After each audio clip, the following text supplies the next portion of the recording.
বাংলাদেশের অস্থিতিশীলতাকে ব্যবহার করছে চীন পাকিস্তান জোট।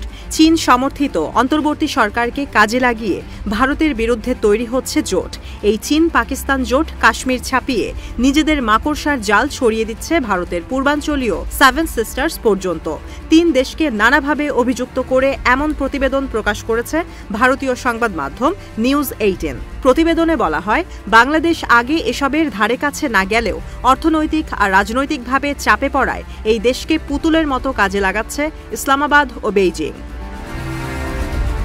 ভারতীয় গণমাধ্যমের প্রতিবেদনে বলা হয়, চট্টগ্রাম আর মোংলা সহ দেশের সমুদ্র বন্দরের কৌশলগত ব্যবহারের ওপর জোর দিচ্ছে ইউনূস সরকার। কাজ করছে চীনের স্বার্থ অনুযায়ী, যেন ভারতের আঞ্চলিক আধিপত্য কমে। চীনের স্বার্থকে কাজে লাগাতে বাংলাদেশকে সুবিধা দেওয়ার পথে হাঁটছে পাকিস্তানও। ভারতের পূর্বাঞ্চলের ওপর চাপ বাড়িয়ে কাশ্মীরের ওপর থেকে নয়াদিল্লির মনোযোগ সরানোই ইসলামাবাদের মূল লক্ষ্য। বিভিন্ন সূত্রের বরাত দিয়ে ভারতীয় গণমাধ্যম দাবি করছে, বাংলাদেশকে নানা বিষয়ে রাজি করাতে পাকিস্তানকে ব্যবহার করছে চীন, যেন চীন থেকে কম খরচে টেক্সটাইল আর মেশিনারি পণ্য আমদানি করে ঢাকা, যেখানে এই বাজারে 2023 সাল পর্যন্ত আধিপত্য ছিল নয়াদিল্লির। চীনের বেল্ট অ্যান্ড রোড ইনিশিয়েটিভকে কাজে লাগাচ্ছে ইসলামাবাদ ভারত বাংলাদেশ সম্পর্কে চির ধরাতে। অভিযোগ করা হচ্ছে, ভারতের পূর্বাঞ্চলকে অস্থিতিশীল করার চেষ্টায় আছে পাক গোয়েন্দা সংস্থা ইন্টার সার্ভিস ইন্টেলিজেন্স। আসামে অভিবাসী নীতি নিয়ে বিক্ষোভে ইন্ধন ছিল পাকিস্তানের।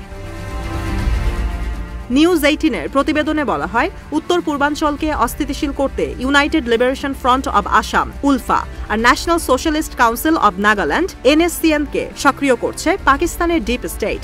গোয়েন্দা সূত্রের বরাত দিয়ে বলা হয়, তুরস্ক আর মালয়েশিয়ার সঙ্গে কাজ করছে পাকিস্তান, যেন রোহিঙ্গা সংকটকে ব্যবহার করে কাশ্মীর আর উত্তর পূর্বাঞ্চলে সৃষ্টি হওয়া সংকট নিয়ে ভারতকে চাপে ফেলা যায়। চীন পুনরুজ্জীবিত করছে বাংলাদেশ চীন ভারত ও মিয়ানমার অর্থনৈতিক করিডর, যেটা বেল্ট অ্যান্ড রোড ইনিশিয়েটিভ প্রকল্পের অংশ। এর মধ্য দিয়ে ভারত নির্ভরতা কমবে।